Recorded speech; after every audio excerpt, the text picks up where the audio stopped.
August மாதம் 18ஆம் தேதி தாயாம் திரு அவை புனித எலானா என்கிறவரின் திருவிழாவை சிறப்பிக்கிறது.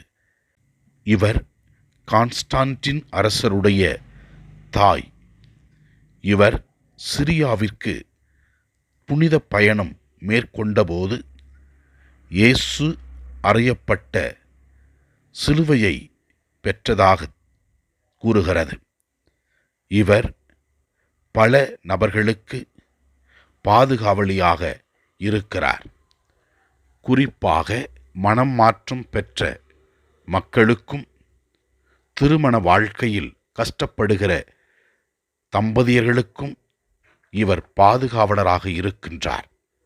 இதோ இந்த நாளிலே குடும்பத்தில் வாழ்கின்ற கணவன் மனைவிமார்களுக்காக ஜெபிப்போம். குறிப்பாக திருமண வாழ்வில் வருகிற சஞ்சலங்கள், கஷ்டங்கள், வேதனைகளை அவர்கள் பொறுத்து கொண்டு நல்ல திருமண வாழ்க்கை வாழவும், குழந்தைகளுக்கு எடுத்துக்காட்டாக இருக்கவும் இறைவன் அருள் தர வேண்டுமென்று புனித ஹெலனா வழியாக ஜெபிப்போம்.